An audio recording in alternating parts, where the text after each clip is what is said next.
It is what it is. Let us... Oh, we're live now. They can Yeah, hear us. we are live. Now let's... well, there's nobody watching yet, but let us promote... Send me the link. Actually, I can grab the link off your channel.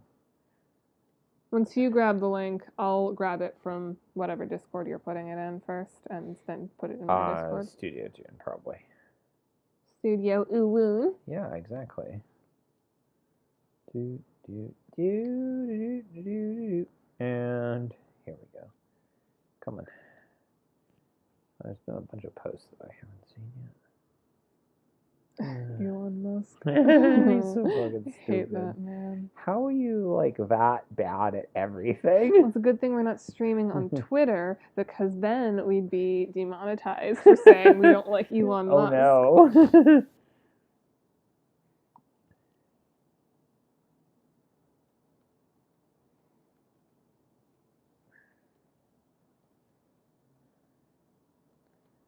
That man is,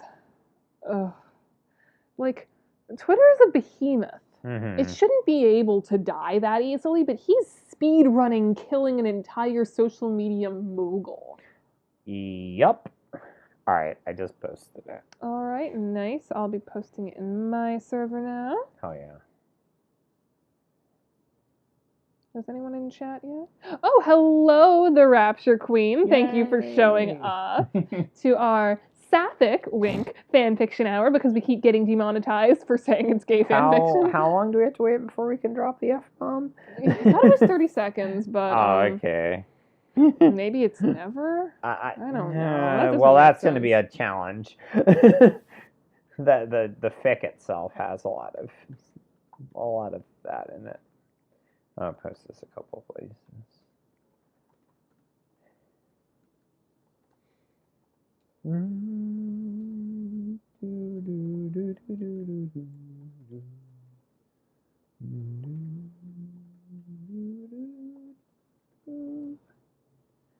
Okay. Alright, it's in my server now. Where else you sticking it? I put it in Take Back Canon. I put it on the Creators Guild. I'll probably throw it in Crow server. I'll stick it in Texas new collaboration server. Yeah. In chat. Oh, Kansas.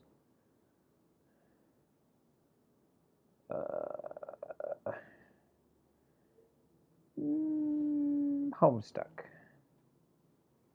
Boop. You put it in your server, right? Oh, wait. I'll throw it in here, too. I'll put it in the promo channel for the holiday zine that I'm in. I'm going to start working on my piece for that. Well, pieces. I'm going to do 2. I think I'm going to do one that's like a comedic and one that's like a more serious one. All right. We have one viewer right now. Yeah. Oh, Twitter. Oh, right. Yeah, you should post that on Twitter. Yeah. Even though Twitter is dead. Well, it's not dead, yeah, but it's getting there. It's getting there. Like, but like Tumblr isn't the best place to promote streams, because Tumblr is not ephemeral like Twitter is. Tumblr and Twitter are not the same kind of website. Like, one is not a replacement for the other. But Tumblr is closer to YouTube in that if you post it, it will have longevity. You can always go back and post it again. You can't find stuff again on Twitter easily. Yeah, that's the thing. Yeah, Tumblr is evergreen to the point of, like, absurdity. Honestly, I love being able to see posts from 2010. Like, I love that. Like, I see something I saw 10 years ago when I first joined Tumblr, and, you know, it's great to be reminded that it existed, because it's funny, in the same way that, like, you know, sometimes it's fun to watch a YouTube video I discovered 10 years ago. Right, exactly. Like, it definitely has its place. It's just like, I don't know, they're not replacements for each other, is the point. Nah, not at all. And I wish that dumbass hadn't decided that he was gonna run everything just straight into the ground. Let me retweet what you just tweeted. Did you Yeah. at me? I did not at you. I should have done Okay, I'll probably just find it. that. Yeah, just go to my feed. You're right there, probably. Where are you? Why is it taking so long to load? Probably because like half of the people that keep the servers up and running well are fired. No, it's because my computer's 4 years old, so she's getting on in years. Okay, fine. Jonaya, there Blame you are. the immutable reality and not. Oh, look, it's a Priona pic. Yeah, so someone posted like a post your cat pics thing. I love that fucking kitty. She's a good baby. She's a little stupid baby, but I love her face. She's a stupid fucking cat, and Yeah. she doesn't know shit, and she don't know what it is to be sad. Oof. All right, still got a total of 1 viewer. Should I add everyone on my server? I always feel so weird adding everyone for the streams. Go for it. Like it's your server and it's your stream. I feel like you can do that. It is allowed. I mean, I already posted the thing. Would it be weird to add everyone after the fact? No, go for it. Just you're good. Because I know there's now some people in my server who do regularly come to the stream. Yeah. Maybe they want to be alerted. Maybe I should have like a streamer at. The only problem with doing that is like a lot of people just like forget to get the role. Oh, hello, Scotty Lilac Leona. Hey. Thank you for showing up. Yeah. Got a total of still 1 viewer, but it'll probably catch up to say we've got 2. Yeah. Do you think now would be a good time to show everybody the things we got? Yeah, let's show people the tubes. Look at this fucking thing. Where's the video capture Video device. capture. Look at these plushes that Jonaya got us. They're so fucking cute. They're huge. Like, look at this. Her name is Tube Cat, and I have a smaller version of her at home, but I love her. Also, Jonaya has a smaller version of the fox. Yeah. They're so cute. They're the best. I know we don't usually show our faces on here, but I wanted to show you all what we got because they're so cute. They're very cute. Boop. And now you will lose our faces because we do not want to be perceived, or at the very least, I do not want to be perceived. Because my hair's so fucking frizzy from the humidity. I know you like it, but most people don't. They are adorable. Yes, they are. Being mentioned about the regular show up the street. Yes, you are one of our regulars, and we appreciate that very, very much. That's awesome. All right. Shall we start reading some Sapphic, not gay, Sapphic fanfiction? Because apparently we keep getting demonetized, and I'm pretty sure it's because it says gay fanfiction on the... What was the fucking Lonely Island song with the not gay? I don't remember what the rest of the words are to that. Oh, also, specifically because the reason why Jonaya has the fox and I have the cat. We were both cat lovers, but Jonaya's persona is a fox. Yeah. So exactly. She gets a giant fox. Right. All right, removing the image. And here we are. We are on Chapter 8 of the Antecedent. Yeah. Chapter 8, Cracked Red Lenses. Rebel transport ship en route to the gate. Your persona's a hyena? Cool. Fuck yeah. I have never made a persona.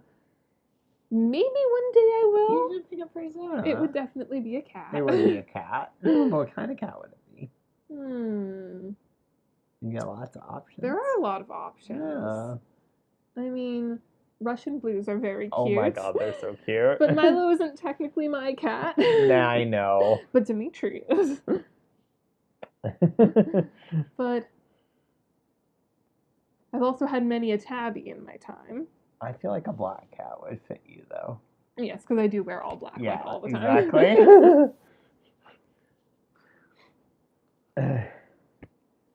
Alrighty. Rebel transport ship, en route to the gate. Polypa? Trixie's voice sounded apprehensive and too far away. for where she was actually standing, a few feet away, at the entrance to the tiny cabin. It was a "can we talk" kind of voice, the kind of voice that asked so much more than was on the surface. There were presumptions behind that voice, presumptions that built up over sweeps of time working together for the last Alternian revolution. Polypa turned over on her bunk. They didn't have Recuperacoons on the transport, and blinked heavily. Chicks? I just wanted to see if you were okay, if you wanted to talk. Trixie's voice faltered at the end. She swallowed heavily. I know you're not okay. I've gotten to know you well enough to know that you're not okay. That was all there too, but Polypa wasn't sure if she was okay enough to talk about it. Not after only a wipe. Not yet. Not right now, Chicks. She said softly.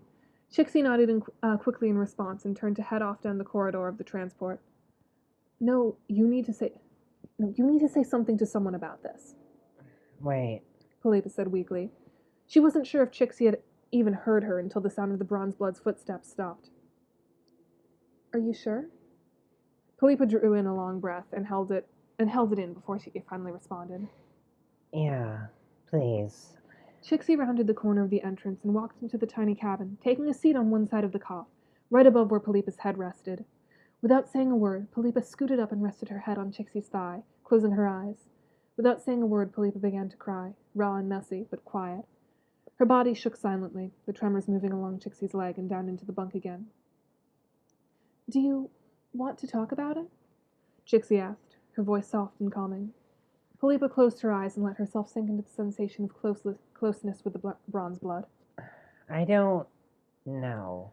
Not a very satisfying answer, but an honest one. It's been a wipe, and I don't know how to feel about it. I don't think this is something that a wipe will make better. You had to. Trixie cleared her throat and shifted nervously, jostling Polypa's head slightly. Sorry. I had to kill my morale. Her voice was dull. You can just say it. It's what happened, after all. But is the black cat illuminated by the moon? Ooh, yes. Yes. I like that aesthetic. Yeah. The video's off, right? Yes, the video is off. Yes, the video's Yes. off. Okay, cool. I just saw the little green line. It's like, uh-oh. No, you're good. Hello, Maybook Desjardins. Thank you for showing up. Also, I'm going to pull this closer to me because I want to stretch out my body. Yeah, now that we don't have the camera. You missed the giant fluffy plush cats. Yeah. We can show them at the end, too. Yeah, exactly. Because the world deserves to see them. Bronze can develop a patina and turn green. Similarity in color between Trixie and Yeah.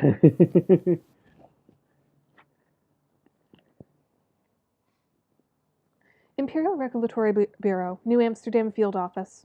The cell around her faded back into blurry reality as Polypa opened her eyes. Something had woken her up.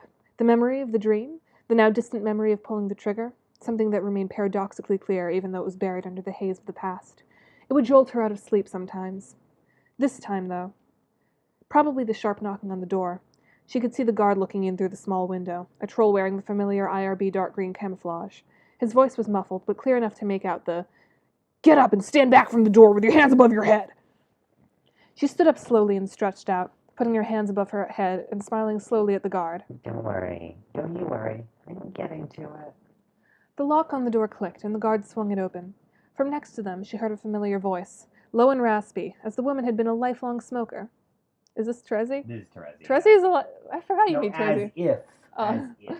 No, I don't think she smokes, like, actually. I think she'll behave herself, officer. A quick cackle, and then Terezi Pyrope stepped into the doorframe. In fact, why don't we take her up to one of the conference rooms so we can talk? I can't fucking do Terezi. My Terezi is fucking laughable. It doesn't matter. The alternative is me doing it, and then you just get, like... Carcat 2. Slightly higher pitched Carcat. Carcat 2, Electric Boogaloo. Oh, God. Yes, director. I guess I'm doing Connell for that person, Yeah. whatever. The guard responded. He pushed past Terezi and into the cell, walking towards Polypa with a pair of handcuffs. Terezi stuck out a hand and frowned. If you're about to do what I think you are, don't. Miss Cozy will be cooperative, I think. Right? Polypa grunted, which Terezi seemed to take as confirmation enough that there wouldn't be any trouble. You see? Now leave us. Ma'am, are you sure she'll be okay to get up to the conference rooms with, Terezi sighed heavily and tapped the guard on his chest. You worry that I'll have trouble finding my way? I think my surviving the old world is enough proof that's bullshit, don't you? Of course, the guard stammered out. Sorry, Director, I'll leave you alone. He backed out of the room, putting his hands up in a gesture that Polypa could only assume was supposed to register as apologetic. As soon as he was gone, Terezi took a step forward and laughed under her breath. What an idiot.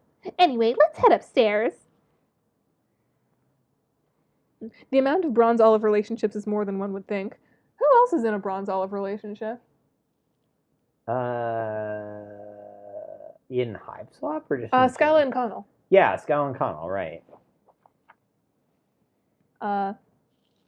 Anyone else? Honestly, I don't really think of many of the Bronze Bloods other than Jixie and Skyla. Mm-hmm. Well, actually, the only other Bronze Blood is Vakare, right? Yeah. And I never think about him. Oh, do people ship Vakare and Charon or something? No. I don't know. I don't like. I don't think about Vakare. I know there's Vakare fans out there, but like they don't really intersect with my circle very much. So. The conference room was all the way up in the corner of one of the uppermost floors of the building, and Polypa couldn't help but think that maybe Terezi brought her up here to impress her at least a little bit. She could see the sprawl of the city stretched out below in the early morning light. The two casts do have a lot in common, I guess. They both have like animal themes to them. Mm-hmm. Yeah, that's true. And are both cannon fodder for the army. Yeah. And all that. Yeah, because the golds are kind of like the odd ones out as far as like being associated with like technical stuff, whereas the bronze and the olives are just like there. Yeah, they're not quite as disposable as rust bloods, but like pretty close.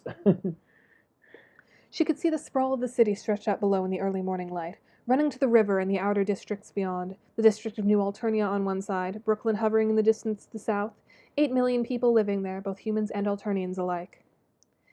I'm not gonna bullshit you if you're not gonna bullshit me, Terezi said bluntly from her spot perched in a chair at the corner of the conference table. I know exactly what you were looking for. That was enough to put Polypa on edge. She walked over and took a seat next to Terezi. Okay, sure. I found out about a scrub disk possibly being found.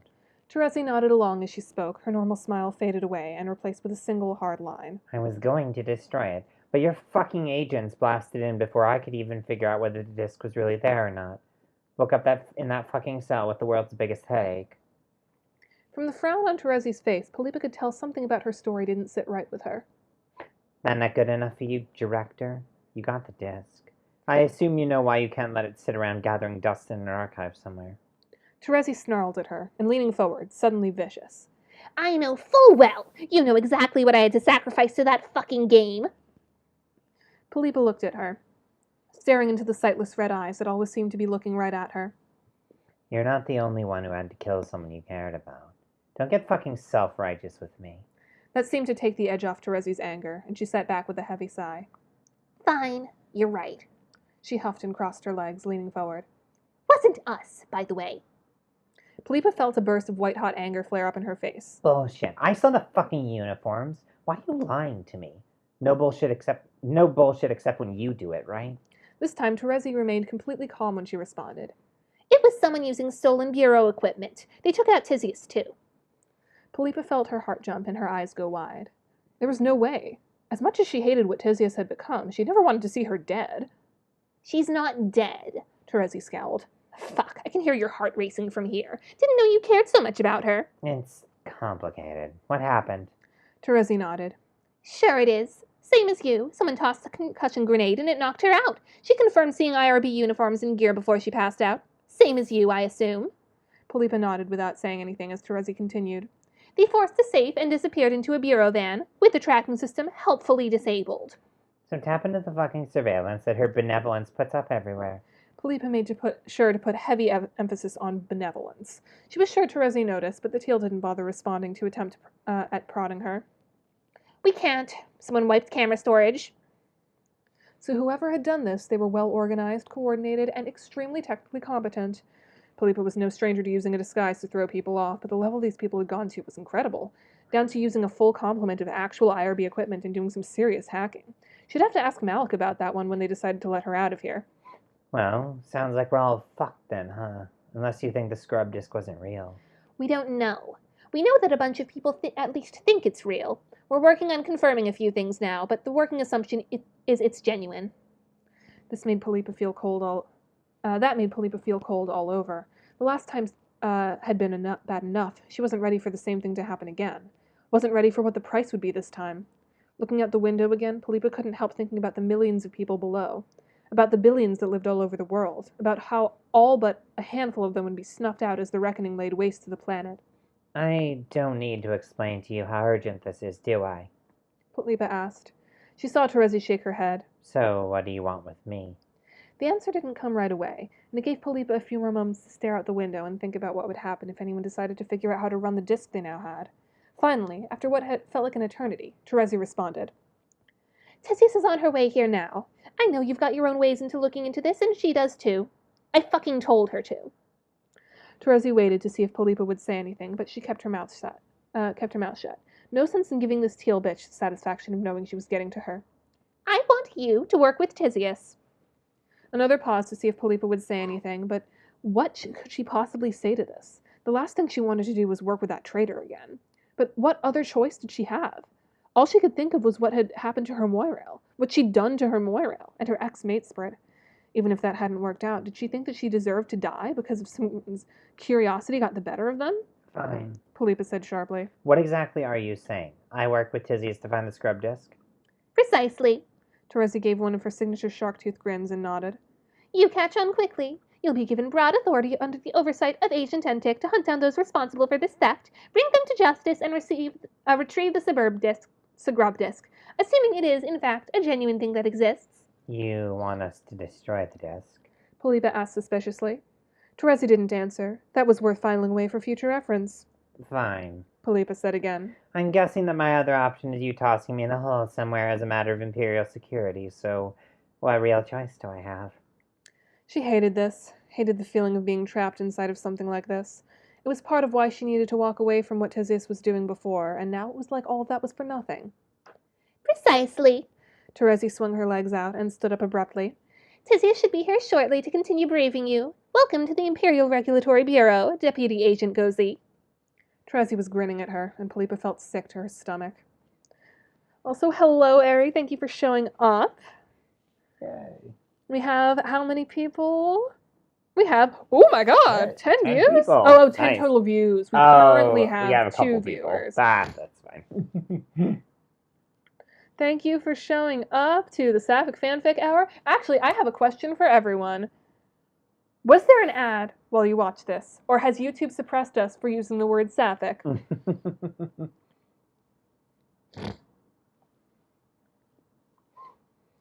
All right.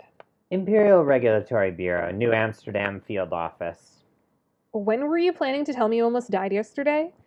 Sorry, Carcat was over and I was reassuring Stulls. Besides, I didn't almost die. Weird take, but what fucking ever, you okay? I'm fine. It's a long story. Sure, you planning to tell it to me? I have to go into detail with something. I promise I'll talk to you later today, okay? Fine, just be careful. Always am. Fucking liar. Not you two with the little faces. Stulls was doing this too. Lol, what are you gonna do? JK, take care of yourself, seriously. The elevator was empty, except for Tyzias.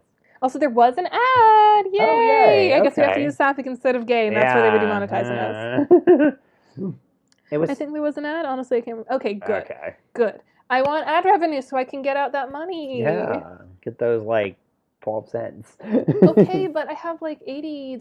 No, I know. in there, You're and I close want- to the payout. Yeah. It was... I gotta write more smut so I can make people give me more money. Yeah, exactly. If I was to write more smut, what pairing would you all want to hear? It was still early enough that most of the day shift analysts and agents hadn't started to arrive. That was fine by her, given she needed mental space to try to grapple with exactly what was happening. When they bridged the divide into this new world, she'd hoped that things would be simpler. You want to do the thoughts in her voice, or you wanted me to just read them? Stop lying to yourself already. Had, at least, hoped that things would be more peaceful. On so many levels, the idea of what Pfeffery was doing was actively repulsive to her.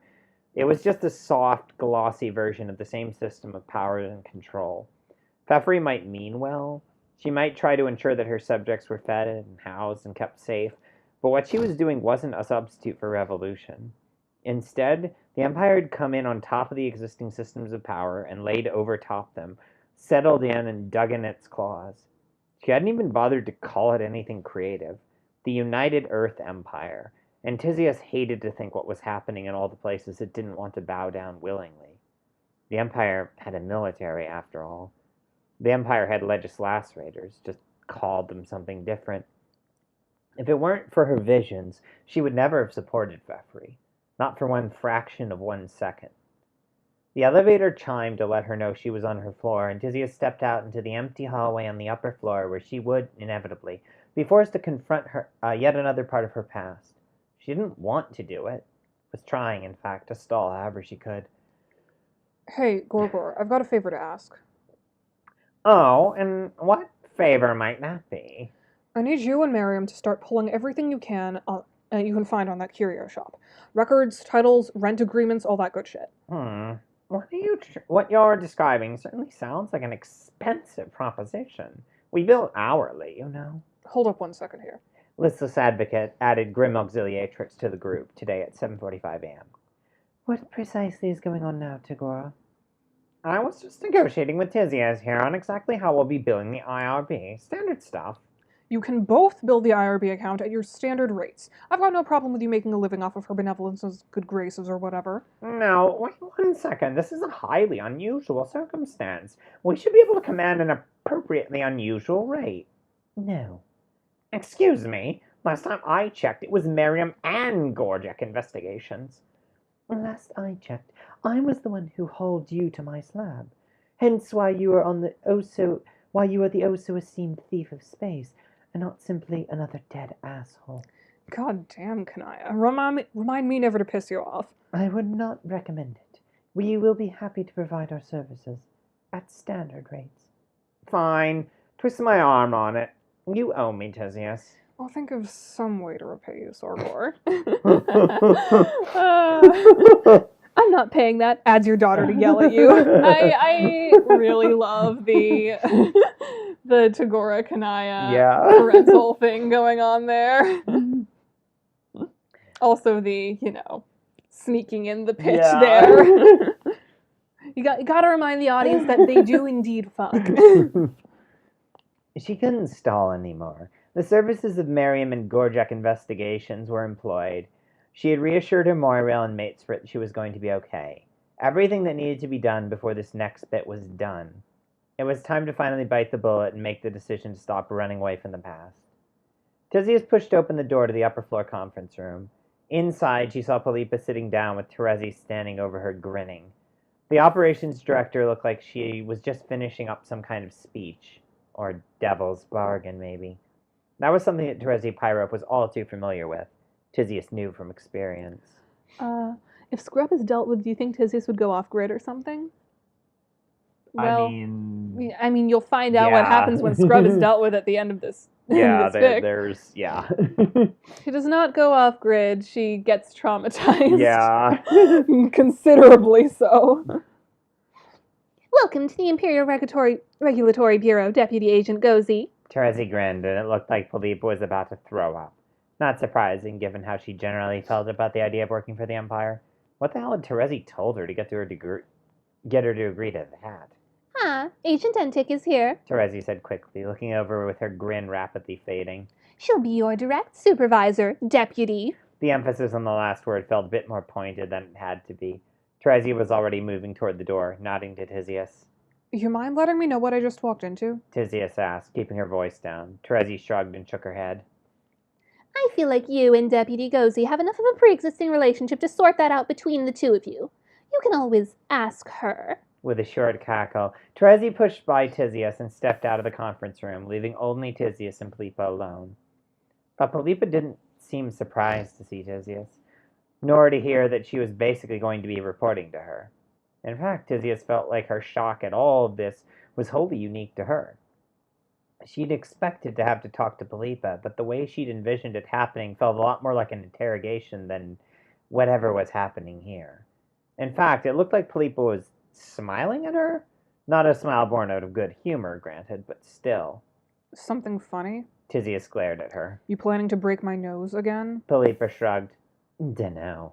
If you're selling your soul to the Earth Empire, so maybe?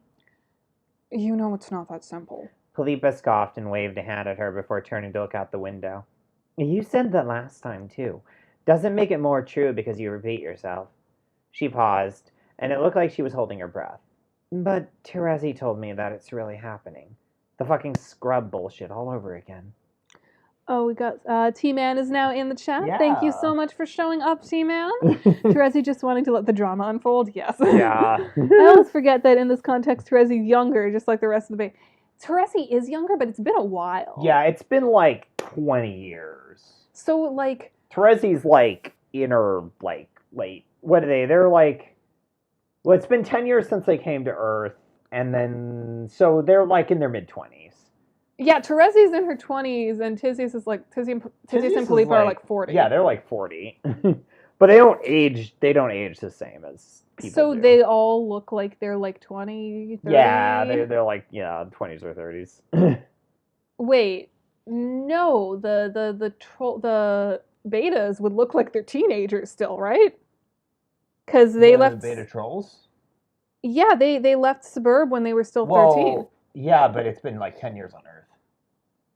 Oh, so they are still aging physically. They age to like adult, and then they kind of like level off from So they there. all look like they're 30. Yeah, exactly. Or like in their 20s, whatever. Where was I? Her body language was tense? Is that where? Excuse me. Or... Yeah, it was. Yeah. Her body language was tense. This wasn't some kind of act. Tyzias walked over and took a seat at the conference table a few seats down from Polypa, resting her elbows on the polished wooden table and leaning forward with a sigh. This time, Polypa didn't say anything, and Tyzias couldn't help but think back on how things had been before they came to Earth. Back when they were all still fighting the old Empire. Back before the bloody mess things had become in the end. We don't know if it's happening again, but we do think the Sagrub disc is out there in the wild now. I've got people looking into it. What, Miriam and Gorjak? Yes. Tyzias nodded. Of course Polypa knew who she was talking about. It was easy to tell herself that Polypa was an outsider in all of this, but that wasn't even a little bit true. She'd been just as much a part of their session as all the others, and she'd been just as invested in making things better on Earth. Sometimes Tyzias wondered if maybe she was even a little bit more invested, less willing to compromise her principles in any case. Oh, look, another person joined the chat. Fizzy Pult. Hello, thank you so much for showing up. Remember how much you enjoy the Progeny. It's great to see your streaming parts of it. I remember reading all of it. Aww! Thank you so much. Sorry you missed the original Progeny stream. That was parts 1 and 2. It's on my channel. Yeah. But that is such a short fic. Yeah. It's like 25k words that we could just blow through it in one session. This is 60,000 words. Since we have are the beta trolls in the beta trolls are in their 20s now. Yeah. They got to Earth when they're like, because they went through the session, which took a few years, but like they were like teenagers when they got to Earth. So they were like 16 when they got to Earth? Like that. So they'd be like 26 now. Yeah, exactly. They're like mid-20s. But yes, they had like fucking whole ass teenagers that were like thrust into all this shit. And yeah. Which is just as great and not traumatizing as it sounds, and definitely has no bearing whatsoever on the events of these two books. Especially not in the middle lineage where you find out about Fefri. Yeah. And everything that happened to her. That is... Poor Fefri. Yeah. The living beta trolls are the 27 club. Yeah. With, like, some of them came to Earth at different times. Because, like, Gamzee went to Earth, like, from their perspective, he left, like, a little bit earlier, but he popped onto Earth, like, 500 years before the others. And he was killed in the... He was killed, like... in the wars. Doing, like, revolution shit in like, Europe. Would he still be alive if he hadn't been killed? Mm-hmm. So he'd be, like... 500 fucking years old. He'd be like old as shit, but like, yeah, the aging kind of slows down, but yeah, you'll see. Where was I? Boop, boop, boop, boop. No, Gamzee, lost my Gamzee in the war. This is because Gamzee isn't like traumatized by Doc Scratch in this because the session went down real differently. I can only imagine the drama Vriska made coming down. Vriska was killed in the session. Yes, Vriska was killed during the session. You'll find out more about that. That's real important. That's very important. Polypa wasn't saying anything else, so Tyzias sighed and continued on her own. We'll head there first thing. We're already coming up from behind with the smash and grab from yesterday. Can't afford to let this go any longer. Standing up, Polypa stretched her arms until her shoulder made a loud pop and she groaned. Fine. Any chance I can get my gun back? Absolutely not, Tyzias said sharply. She saw the anger flare up in Polypa's face and softened her tone. It's not personal, but they're not going to let you carry. Tyzias took a step back and glanced over toward the window. There was something else she needed to tell her, out of simple respect for the fact that they'd once fought side by side, if nothing else. Am I about to tell her this? What?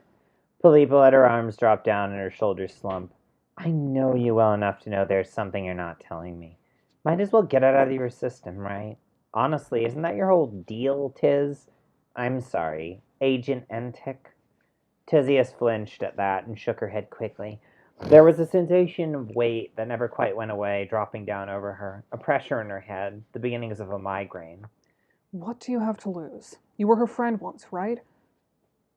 Terezi doesn't trust you. Polypa laughed. I got that sense, yeah. This is what? You trying to be my friend again? Fuck off, Tiz. I'm better than that, and honestly, you are too.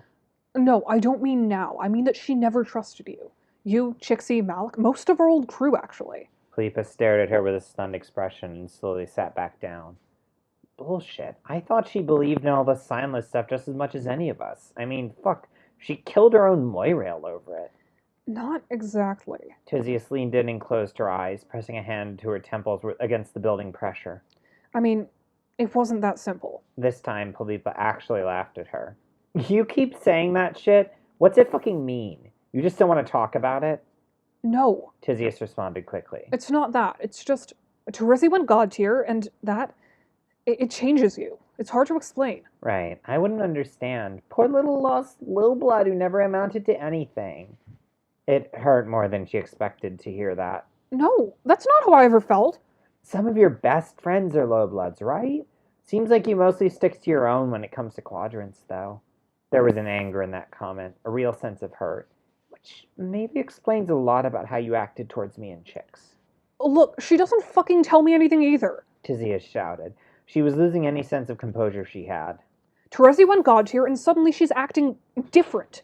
Kills her fucking Moirail before Vriska could even God tier, so she's out of the way. Doesn't really tell any of us why. I don't mean just mean in the moment. I mean, she never did. She never says anything to anyone about about what she's thinking or planning. So she's the perfect Imperial puppet. Aspirational for you, I'm sure. Tyzias sneered at her as she said it. No, there's something else going on, but I don't think she knows exactly what she's doing. Tyzias hadn't been expecting to say this much to Polypa when the conversation started. Look, it's hard to explain and we're running out of time. We're not fucking doing this today. Finally, Polypa stood up again and leaned on the table towards Tyzias. The look on her face was one of pure, unadulterated contempt. Fine. I'll be quiet, and we can go talk to your Kazmesis and your son's friend and do everything the way you want. Does that make you happy, Agent Entic? Does it make me happy? No. Fine. We'll check out a car. We can talk on the way over. Polypa leaned back with a short snort of a laugh. Fuck that. I don't want to talk to you any more than I have to. Haven't been happy in a while now, actually. We got some more chats. Nice. Did all the beta trolls go God tier? No. No. There is a mix. Carcat did, and Kanaya did. Carcat, Kanaya, Terezi. Gamzee did not. Tavros did not. Nepeta did not. Nepeta just went feral. Nepeta didn't need to go God tier. Nepeta cannot die. I love that funky little cat girl.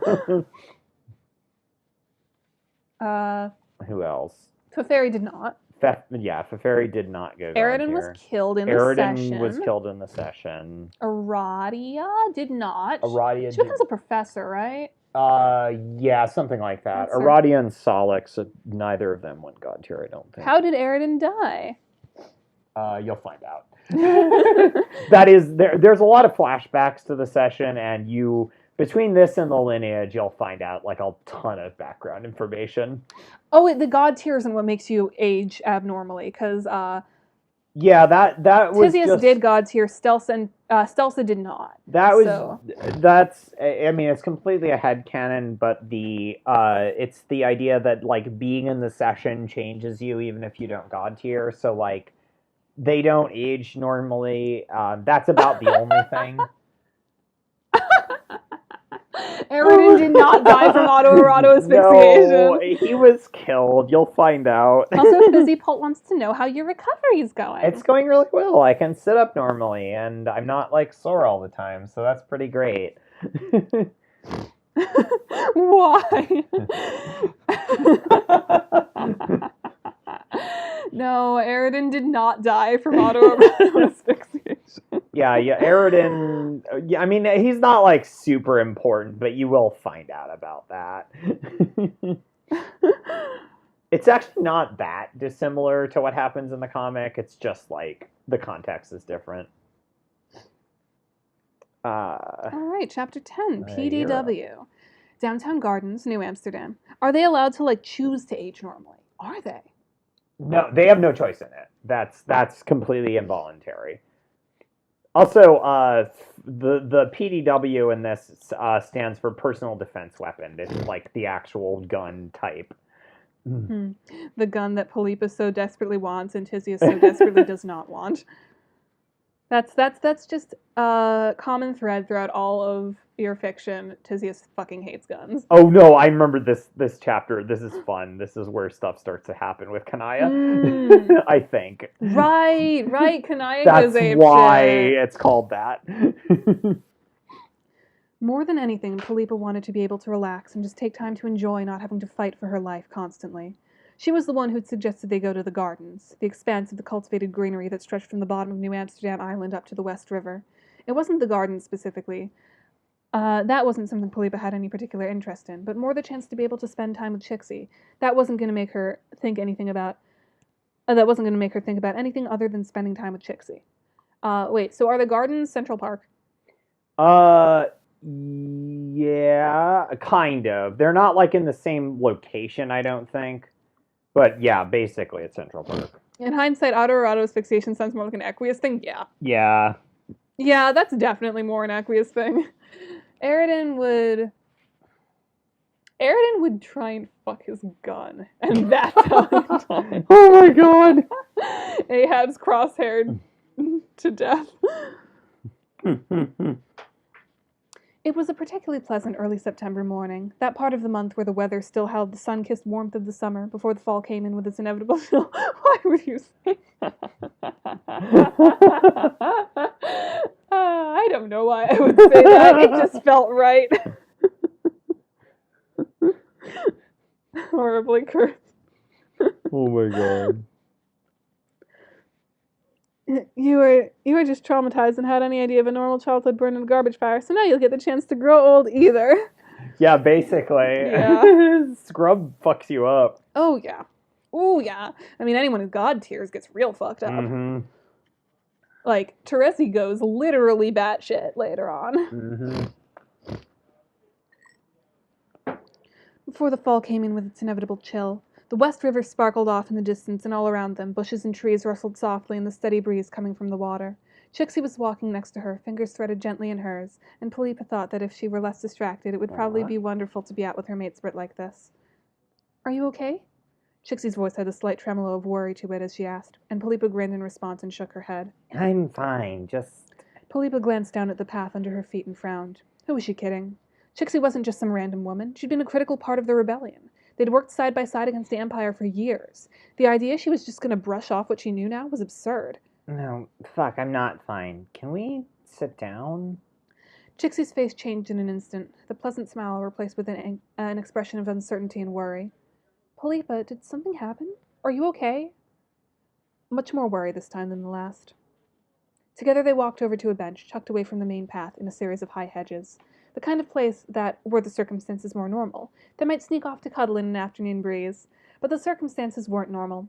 She sat down next to Chixie and held her hand nervously, hoping that Chixie couldn't see just how terrified she was. Also, question. Yeah. Were all these things like things you wanted to do with me in Central Park when you were writing this? No, not all of them, but some of them, yes. Well, obviously not the, like, sad talks about anxiety, but, like, you know, sitting in a bench, our fingers intertwined. Maybe. You're so fucking gay. I know. You remember that meeting I went to the other day with Tyzias and Trilogy? Chixie nodded silently in response, her brow deeply furrowed. Yeah, well, they had a weird fucking proposal for me. What? No hiding it now. No chance to keep this from her matesprit and maintain some sense of pleasant separation. What you get for being matesprit with a revolutionary, right? They want me to join the imperial government. Chixie laughed and half closed her eyes grinning broadly. Oh, God. If I knew this was just a joke, I wouldn't have been worried. Would they really... She saw Polypa's face and the laugh died. You're serious? Polypa leaned forward, letting go of Chixie's hand and hunching in on herself. I'm serious.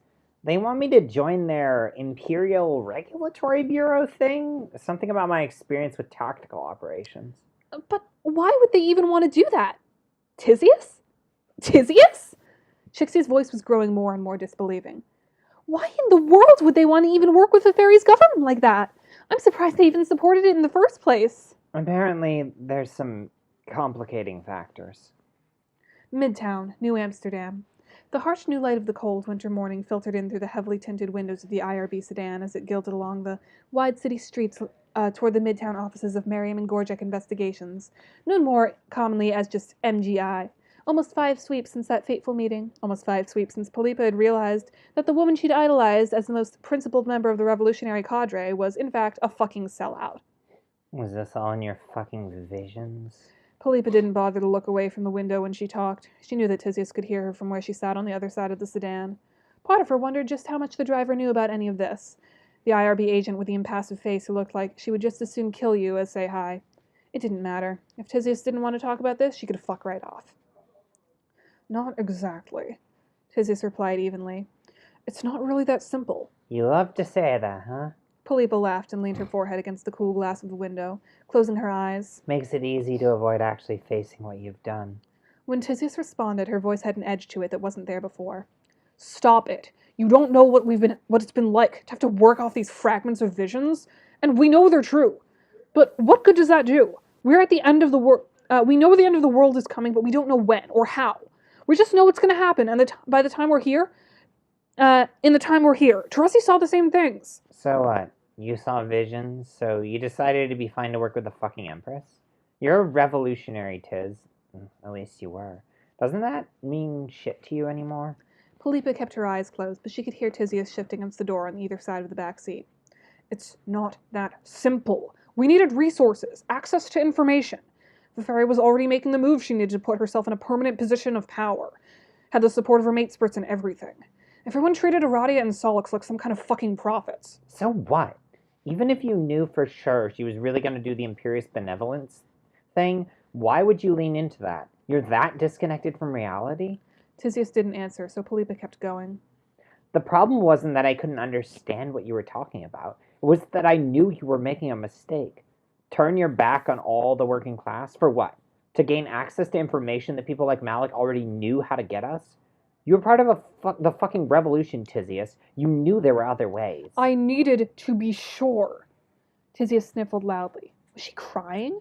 I couldn't risk everything happening again. If the Empire could give us even the tiniest advantage. You'd betray everything you stood for in order to take it, right? No, I got that before. You're just giving me the same speech in a different location.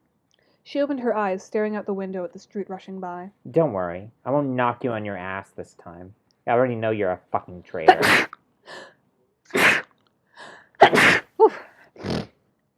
Humidity gives me allergies. Aww. It is really shitty. The rest of the ride up to Midtown went by in silence, ending when the driver pulled up in front of the office tower where MGI made its home.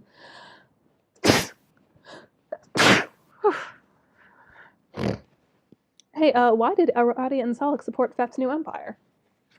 Because they were fucking. Yeah.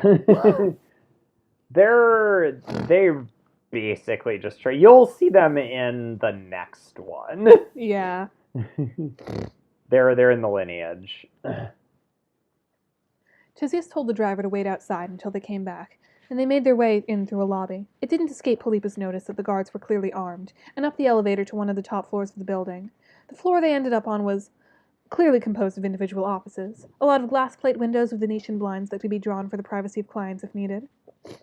At the end of a long hallway, they arrived at a particularly large office with Jonaya Merriam, Chief's Operation Officer, emblazoned on a placard outside.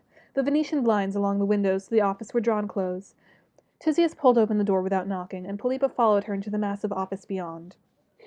The front of the room was a kind of sitting area, a series of couches and chairs designed to make clients feel at ease. The back of the room was a different matter. A massive wooden desk sat in front of a large window overlooking Midtown New Amsterdam, with 2 chairs arranged in front of it. Behind the desk, sitting in a high-backed chair, was Jonaya Merriam herself. She was wearing a brilliant white suit that looked like it had never seen a speck of dirt, and probably cost her what one of her employees earned in a month. Half perched on the edge of the desk was the other namesake of the firm, Tagora Gorjek. He was wearing a tailored black vest and dress pants with a deep teal button-down shirt. The impression was a bit less striking than Jonaya, but Polypa wasn't stupid enough to think that he wasn't wholly in his element here. Fucking girl boss Jonaya. Yeah. She's become a capitalist. She has. Ugh. How could you take your fucking kin and make her a capitalist? This is the dark timeline version of myself. Yeah, this is the girl boss timeline. We talk about the girl boss timeline often. If Jonaya decided to go to law school and become a patent lawyer, she would just become Stelsa. The thing is, like, so there is like a lot more to the story of like why they decided to do all the shit with the Empire that they did that you don't find out until much later. Like it has to do with like Terezi and Tyzias's visions and like what they saw happening in Earth and trying to stop it from happening. So like Jonaya's become the new girl boss. She girl bossed over Stelsa. Get off the desk, boy. So like there's a lot more going on than meets the eye. Like they didn't pick a good path, but they did have reasons why they did what they did. Where were we? As Tyzias and Polypa approached the desk, Jonaya gestured to the 2 chairs without standing. Please sit. We have much to discuss and not much time. Polypa sat down on the side of the desk that was furthest away from Tagora. The chair was comfortable, so at least she wouldn't have to deal with their bullshit with a sore ass. Hey, Gorgor, Tyzias said as she sat down. Been a minute. You still owe me, Tyzias. He leaned in and grinned at her. I didn't forget. We got out on the other side of this? You're welcome to collect in full. Polypa rolled her eyes. She'd never fully understood the kismicitude between those two. Can we get this fucking over with? Assuming you're going to help us find the scrub discs. Tagora straightened up and glowered at her. And you've still got no sense of tact after all these years, huh? And yes, we're willing to help, with certain conditions. Jonaya put up a hand and shook her head at him. We will be glad to assist you however we can with no additional burden placed on the IRB. However, as I previously indicated, we do not have much time. Tyzias launched into her explanation without any more prompting. You already have the details on the attack. They had access to IRB gear, and I swear they knew I was going to be there. Or at least they were watching to see if anyone showed up. Someone's got to have that kind of resources and reach to pull that off. And I was hoping you could help. Oh, God. Tagora groaned. This is insane. You expect us to, what, comb through all our records with no information under time pressure? Stop giving them a hard time, Tagora. Jonaya interrupted. You know as well as I do that this describes very few possible operations. I have my suspicions, as do you. He didn't respond to this right away, just leaned back against the desk and crossed his arms. Meanwhile, Jonaya reached under the desk and pulled out a laptop with a heavy, ruggedized case and opened it in front of her. Let me check our master records. The conditions you describe actually match an organization we've had our eye on. Well, fucking tell us. Polypa shouted. Stop playing these fucking mind games and just tell us who you suspect so we can go knock some fucking heads. Jonaya clicked her tongue and began tapping away at the laptop. It is unfortunately not that simple. God, now you're saying that too. I'm sick of hearing you fucking god-tier assholes talk about nothing is simple. Everything is 5 levels of obscure information. I'm too fucking stupid to understand. You know I'm not just a trigger finger, right? You misunderstand me. Jonaya said calmly. It is not simple because we only understand this organization as an abstraction. We have no specific information on where they operate, who their leadership is, or even what their end goals are. We simply have a vague picture of a group of individuals who might, theoretically, possess the capacity to conduct operations as described. Polypa settled back into her chair and crossed her arms tightly against her body. That seemed reasonable enough.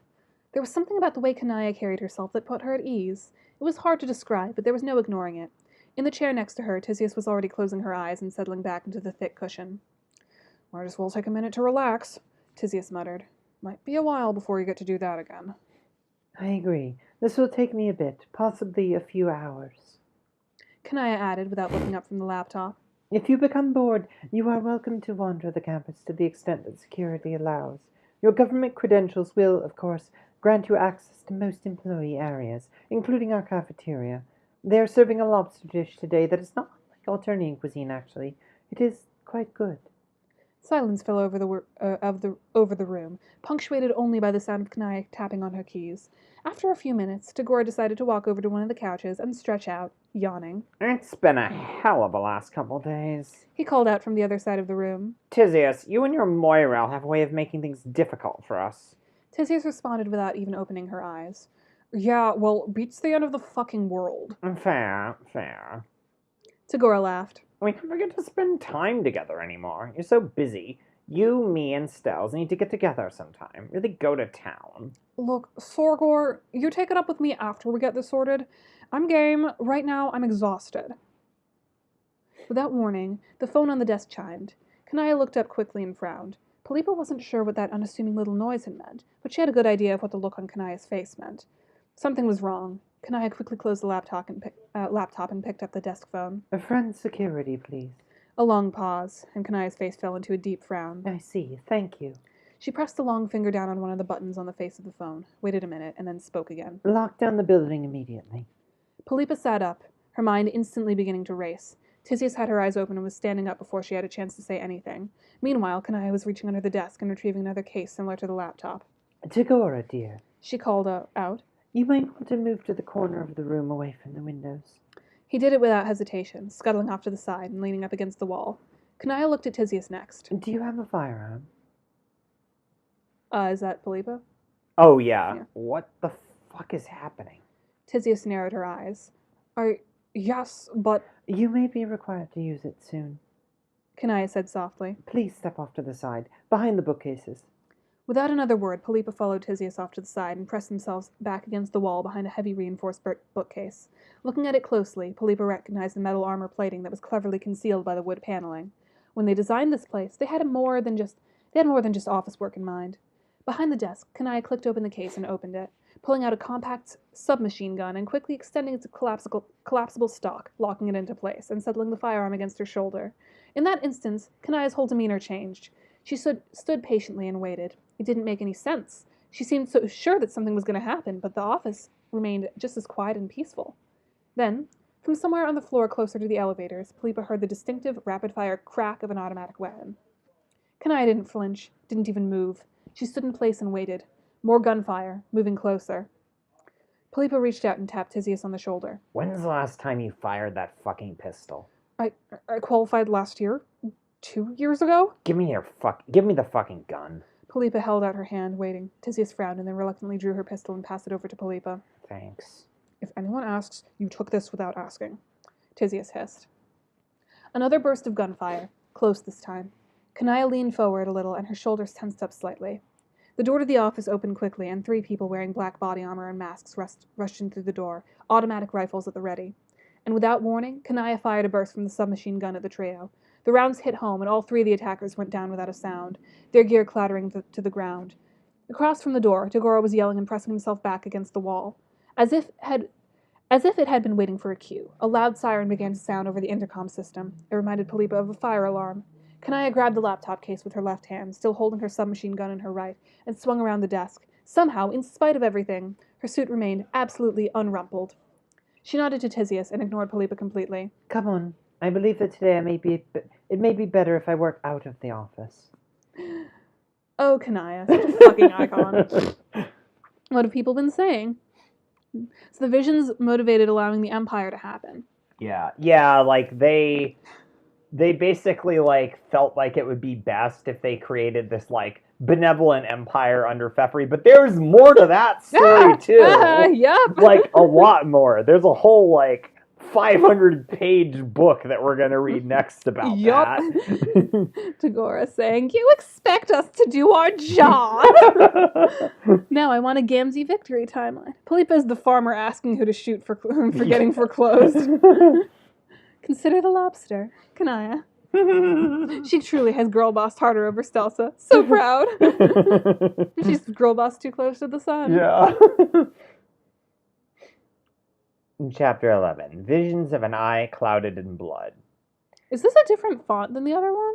I might have forgotten to change the font to the like the right one. Like I might have forgotten the tag to do it. So whatever. In the confined space of the office, even the small caliber of the submachine gun was deafeningly loud. Tyzias flinched up against the wall and closed her eyes. And then it was over in an instant. The ringing of the sound in her ears was still clearing. She opened her eyes. Kanaya was standing there in front of her, her lips moving. The sound was still coming back in a little bit at a time. Was she talking to Tagora? How the fuck did she just do that? Kanaya looked directly at her and said something so muffled she couldn't understand it. What? Tyzias shouted, knowing full well it was probably far louder than it needed to be. The ringing was just about gone, even if it was taking a minute. Kanaya rolled her eyes and glared at her. I said that... Never mind. The moment is completely past. Let's go. She heard that one, along with the sarcasm in Kanaya's tone. Stay close and be careful. The lockdown will have shut down the elevators, and we'll have to make our way down the stairs to the emergency exit. Next to her, Polypa was already in motion, rushing to the door with her pistol at the ready. What did she say to Tagore and Tyzias? I'm pretty sure it was the last. It was the last line. Yeah, her Today would be a good day to work outside fucking the office. like action hero line that Tyzias didn't hear because of the gunfire. One-liner ruined by tinnitus. Yeah. I wanted to show like the different ways that they react, like because the last chapter is from Polypa's point of view, who's way more comfortable with this kind of shit. So she's more like perceptive and observant of this, and Tyzias is like, nope. Do not like gun. Do not like this. Next to her, Polypa was already in motion, rushing to the door with her pistol at the ready. The window to the office was still mostly intact, even having taken a couple rounds from Kanaya's submachine gun, so it was most likely reinforced. The bodies of the three intruders lay on the ground. 2 humans and from the look of the back spray on the Venetian blinds, they had been a teal blood before they met the business end of a hollow point round fired by an extremely pissed-off jade blood. She wasn't pissed off, though. She was calm in an almost supernatural way. Kanaya crossed the room and handed the laptop off to Tagora, saying something to him in a low voice and waiting for him to nod in response, then moving over to the door. I should probably move. Tyzias managed to peel herself away from the wall and cross the room as well, coming up alongside Polypa, who had already taken the opportunity to liberate one of the attacker's rifles and was in the process of removing his body armor. It was hard not to stare at the neat holes in front of his head, or the slightly pulpy mass that blew out the other side. Like rotten fruit. Tyzias gagged and looked away. Polypa was already on the second set of body armor, unbuckling the harness and slipping the whole rig off the teal blood. Hey, Tiz, put this on, she called out, and take your gun back. Polypa handed her the pistol first. That went back in the holster, then the armor. It was solid and heavy in her hands, a pair of hardened armor plates inside of the harness that would keep at least anything from hitting her heart or chest. Trying very hard to ignore the teal stains on the carrier, she slipped it over her head and adjusted the whole get-up around her chest. Kanaya, you next, Polypa said, but Kanaya was shaking her head. Absolutely not. This suit is a nightmare to clean. I won't risk blooding it. She smiled softly. Besides, I'm the only one who might bounce back from it. Tyzias had no idea what she was talking about, but it didn't matter. Polypa was already moving on to the next set of armor and handing it over to Tagora, who didn't seem to suffer the same wardrobe-based compunctions as his business partner. Gotta love the rainbow drinker. Yeah, but so like they lost their powers.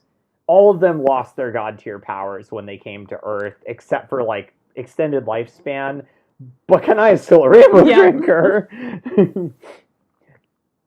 It was hard not to look at the body in front of her again. Hard not to find a grim fascination in the rigid form of someone who had a life, a family, and had just a few moments ago been very intent on killing all of them.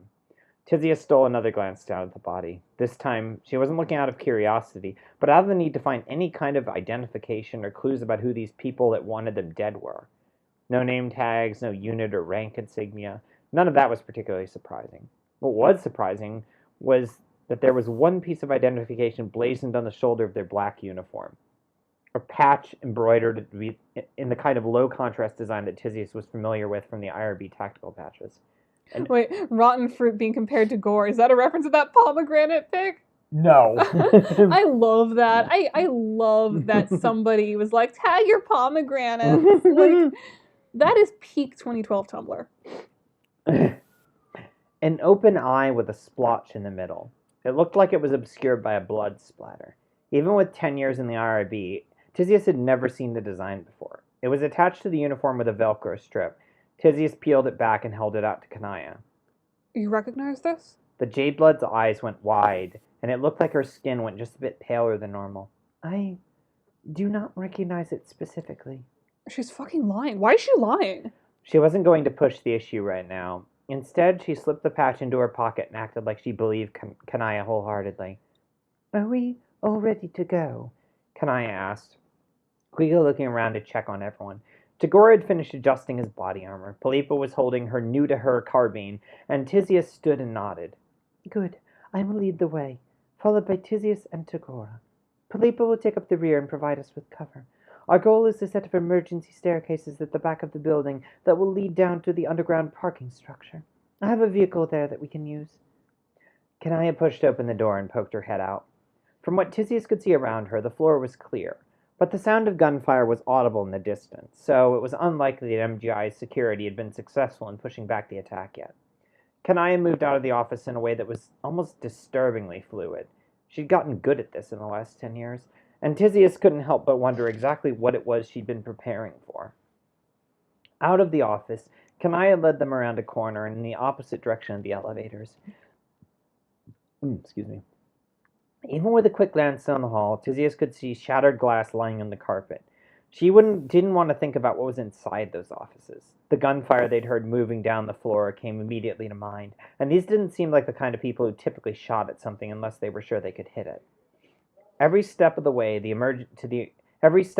emergency exit at the back, Tyzias expected another set of armored thugs to show up and start shooting at them again. She wasn't sure exactly who she should be thanking that they arrived at the door without any further incident, but relief flooded her all the same as she pushed through the door and began to trip down the staircase. We'll have to cross another office floor. Jonaya's voice echoed in the concrete-lined stairwell. I would imagine that we will have to engage additional hostile forces. Fucking sell us on it, Miriam, Polypa muttered from the back of the group. It is not my job to sell you on anything. You will either assist me, or you will be on your own. Everything somehow references Homestuck anyway. Yes. Jonaya, stop being this good and calm about everything. Please, some of us still have limits. Jonaya is an unreal force. That was the last of the exchange before they reached the bottom of the emergency staircase and yet another heavy door. Jonaya leaned against the wall and opened the door a crack. The sound of gunfire came rushing in from the other side of the room as the air seal of the thick door was broken. Of fucking course. We need to help them. Tyzias hissed to Jonaya. We can't just leave them. Jonaya turned back and her eyes were cold. We absolutely can. It is of paramount importance that we get out alive with the database on this laptop. And that was the end of any kind of discussion or debate on the matter. Jonaya pushed open the door and led them out into the hallway on the other side. Tyzias really ate those stairs, just like she ate concrete in her friend's route. Concrete. She also ate Polypa's fist at one point. Yeah. Yeah, she did. It looked like this floor consisted of a back hallway that branched off at several points. As soon as they passed one of the crossing hallways, Tyzias glanced in to see a semi-open office space, and several of the MGI security forces huddled down behind the cubicle dividers. A burst of gunfire sounded from somewhere off to the side, and one of them went down hard, her shoulder exploding into a gout of jade blood as she fell down screaming. Tyzias started toward the hallway, hand moving to her gun, but she felt a tug on the back of her armor. Polypa was standing there, holding firmly onto her. No, listen to Jonaya. There was a look on Polypa's face that she couldn't read, something approaching agony. I hate this just as much as you do, trust me. You saw it too, didn't you? Tyzias whispered. Polypa nodded quickly. Yeah. And for the first time in 10 years, something passed between the two of them they hadn't felt since before they left their old universe in Alternia behind. Her hands slackened, and she moved up behind Jonaya, putting a hand on the jade's shoulder and tapping her twice. Okay, where now? Jonaya pressed up against the wall and put a finger to her lips. Slowly, she handed her submachine gun back to Tyzias, who took the gun reluctantly and shrunk back. Jonaya approached the next corner in the hallway and crouched, waiting. What happened next went so quickly that it was impossible to process exactly what was going on. One of the black-clad intruders began to round the corner when Jonaya uncoiled like a hammer spring on a firearm. She wrapped her arm up around the intruder's neck and dragged them around the corner in one fluid motion, covering their mouth with her other hand and pressing in with a strength that belied her slender frame. The attacker was a burly human, a man who was probably so used to winning the fights he got into, but he had never had a chance.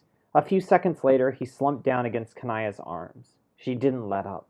She held the man in the same choke for a full minute until he was definitely not moving anymore. Only then did she loosen her chokehold and allow the man to collapse onto the carpeted floor. Well, I suppose I'll have to get it dry cleaned now. Jonaya huffed and stood up straight, dusting herself off and reaching out to motion for her gun. Tyzias handed it back without a single word. The rest of the walk to the secondary set of emergency stairs was uneventful, which meant that it involved ignoring the continued cacophony of gunfire that echoed around the floor from where MGI security forces were attempting to take back their building from the attackers in black. Attackers with the emblem of a bloodied eye on their uniforms and nothing else. An emblem that Jonaya Merriam recognized, and it scared the shit out of her. On the other side of the emergency door, they went down the stairs as quickly as they could, each floor that passed making Tyzias feel a little better about their chances of actually walking away from this. I blame you for this, Tagora said from behind her. Everything was going just fine until you walked in here with whatever the fuck you're on about these days. Tyzias rolled her eyes. Shove it, Sorgor. This is bigger than any of us. Maybe, but it seems like whenever something big happens, Tyzias Entic is somewhere to be found. Tagora's voice sounded like a sneer brought to life, and she couldn't help bristling at it. Unless that's all just a big coincidence. Fuck you, Gorjak. Tempting offer, but now doesn't really seem like the time, he snapped back. Gotta. That's Tyzia's thought. Oh, god fucking damn it. She wasn't going to respond to this right now. Gotta love the horny between Yeah. the two of them. 5 minutes later, they'd finally arrived at the bottom of the staircase. The door in front of them was heavier than the ones above. It almost looked like a hatch in an Imperial warship, with a heavy handle that undoubtedly connected to a lock capable of withstanding a low-grade explosive. Jonaya handed her submachine gun back to Tyzias and leaned up against the door. If there are any more of them on the other side, please do me a favor and don't let us all die. With that, Jonaya shoved the door's handle down and shoved it open. The parking garage on the other side was dimly lit, but it seemed to be mostly empty except for the rows of vehicles that were all painted the same uniform shade of black. Once they were all through the door, Jonaya shut it behind her and closed it with a heavy settling sound of the latch moving back into place. This isn't the employee garage, Jonaya said quietly. These are company vehicles. My personal car is down at the end here. It would seem, at least, that we are alone down here. She turned to Polypa. I need you to make contact with your allies, Jixie, Malik, and whoever else they're hanging out with these days. Wait. Tyzias interrupted. We came here with a driver. I had them waiting outside. We need to get in touch. Jonaya looked at her closely, and Tyzias thought she saw a trace of genuine sadness on the Jade Blood's face. I'm sorry, Tyzias. Your companion is most certainly dead. And with that, Jonaya walked ahead of them in silence, toward her car. Why make the cool symbol evil? Because evil people have the coolest symbols. Want to do one more chapter? Yeah, and then let's do one more. I have yet to eat, and we have a lot of recording to do. Yeah. We're going to do a Rosemary Adventures 2 for next upload Monday. It's going to be fun. Yeah. Oh, the chat ate your message. Oh, wait, we got to change it to live chat so you can see your Tagora voice. at any minor inconvenience. You want to fuck me so bad it makes you look stupid.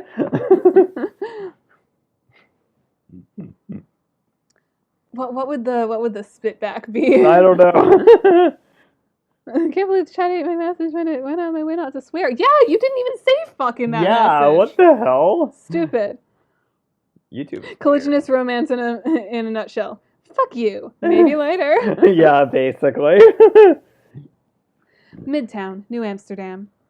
Pulling away from the MGI offices was weirdly anticlimactic. The sound of sirens was already rising to a fever pitch in the distance as the constabulary and IRB were getting wind of what was happening. But Jonaya ignored all of it and turned calmly out of the MGI garage and off to the south, away from the direction that led back to the main entrance to the offices. Wait, no. No what? What? I don't know. There's probably something coming. Yes, the teal blood drama. Gotta love it. Might as well call it Lawyer Lovers. Would love to watch it if you... Oh my god, a sitcom. Wait, sitcom with the three of them. With the Tyzias, Tagora, and Salsa. And the theme song is Hot Pink Denial. Of course. Do. We are teal bloods and we all fuck each other. Do. It's called Go Fuck Yourself. Fuck me yourself, you coward. Normally, Polypa would be less than thrilled about having to share another backseat ride with Tyzias, but the irritation seemed like a distant and unimportant thing to feel in the back of everything they just experienced. There was another piece of it, though. A rage at what had happened at the idea that any of the others had been responsible for it. No matter how important protecting the world from Zagreb was, the fact that they'd been unwilling to work with the old revolutionaries unless they fell in line with a brand new empire made Polypa feel sick to her stomach. All the people fighting and dying inside the Midtown office, all of that could have been avoided. Hot pink denial, I can't. Yeah. Maybe Tyzias thought Polypa hadn't noticed the unit patches on those black uniforms. Maybe she thought that Polypa hadn't seen the way Jonaya's face change when she saw it. There was something else that wasn't being said, and Polypa hated the idea of it. Polypa. Jonaya spoke to the back of the car without even turning. Looking up, Polypa grunted, which Jonaya seemed to take as acknowledgement. I need you to contact your compatriots and arrange a meeting at a safe location. How much do you want me to tell them? Nothing, preferably. Got it. Everything, then. Fucking fussy jade blood. Start driving towards Rams Bay. I'll let you know where to go. I'd watch that show, but only if it was on HBO. I don't know. I mean, HBO Max is, like, fucked. Yeah, no shit. HBO period. HBO original shows are still a thing. You know they just canceled Westworld, right? What? Yeah. Wait, wasn't Westworld over? No, there was going to be one more season. How? I don't know. They pretty much ended it. Like, I thought that was last season. It's kind of a disappointing ending if that was the ending. Everyone dies. Yeah, but, like, where are you going to go from that? Also, that sucks. I love that show. Yeah, I think it came into you know, the crossfire of HBO's fuckery with Discovery and Warner gross. Media's merger. I hate that. Yeah. Amicus Caliber added Snakebite, Smash Chixie, and Rebellious Matron to the group. We've got a situation. Yeah, no shit. I heard about what happened. Shit is fucked. That's one way to put it. Wait, what happened? This woke me up. No idea what's happening.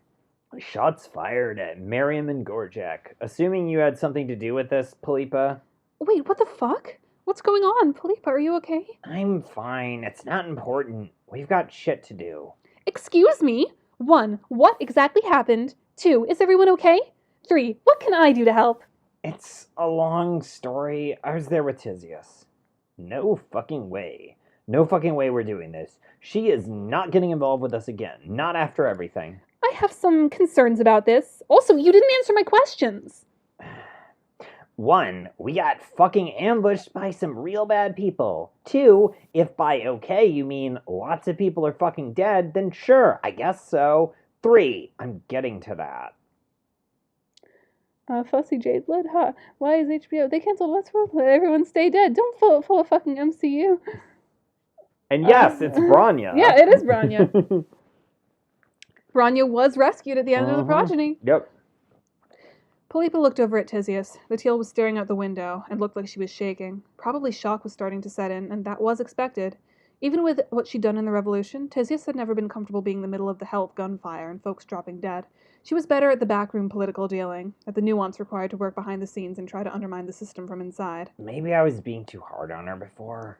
No, that was stupid. She still sold them all out, even if she hadn't intended to originally. She helped to keep Feferi in power, helped to keep the new empire going. Even if her intentions were good and it wasn't as bad as Alternia, it still wasn't revolution, and just because Karkat had been friends with Feferi didn't make her some kind of savior of the weak and oppressed. At the end of the day, she was just another fuchsia who wanted power one way or another. It doesn't matter because you needed to work with her. I'm bringing Daria in on this. Polypa said quietly. We don't have a choice. I'm sorry. Tyzias turned to Polypa and glared, but she didn't respond right away. Finally, after a few seconds of extremely awkward silence, she nodded. Fine. What the fuck is this? I'm here with Tyzias. What?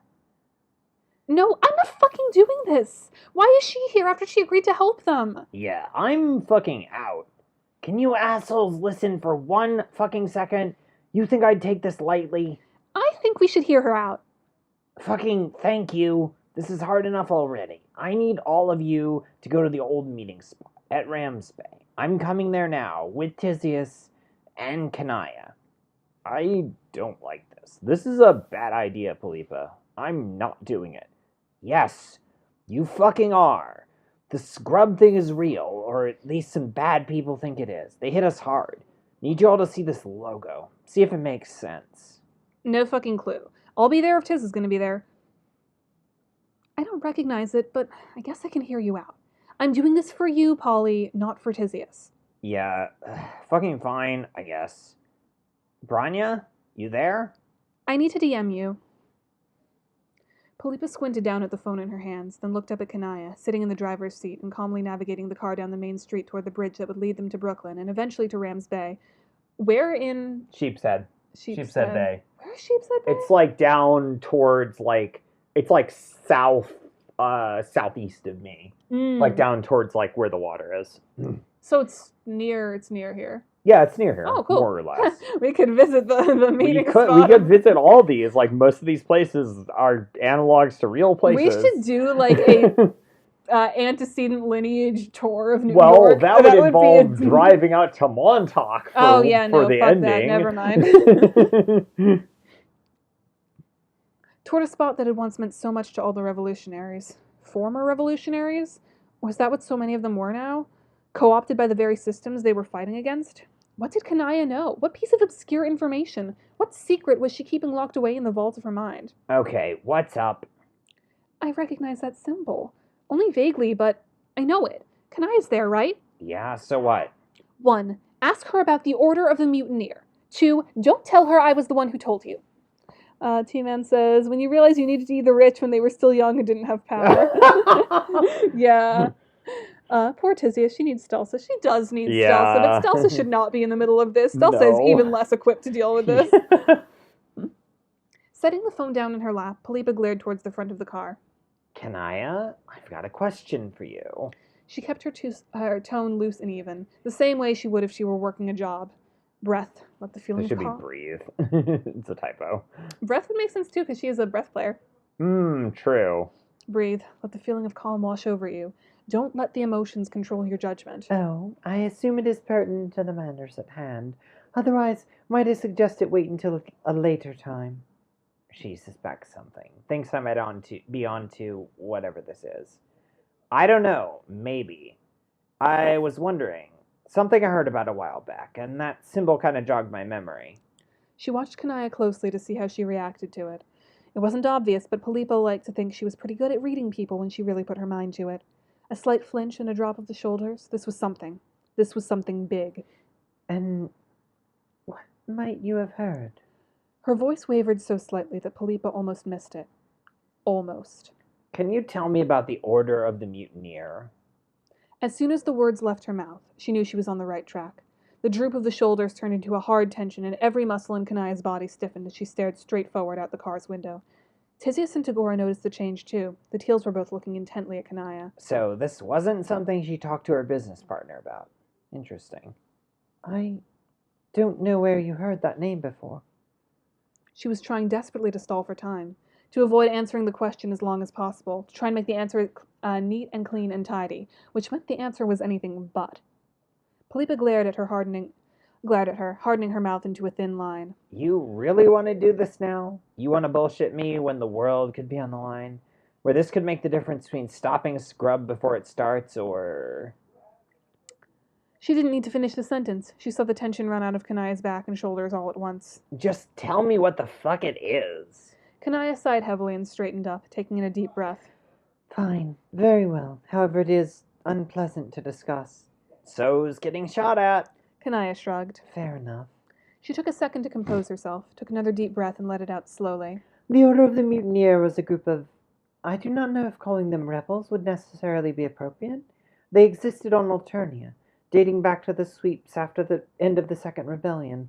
They opposed the Empress and her reign, but they had some unusual beliefs regarding the appropriate course of revolution. Kanaya sighed and motioned absently with her right hand. Specifically, they were of the belief that true freedom came not from equity or justice, but from the selection of a ruling class of just, noble members of the upper blood castes. They believed specifically in the abolishment of the purple, violet, and future castes in order to put the ceruleans and indigos at the top. Wait, was this a reference to Abattoir with Galax thing? No, but it's similar vibes.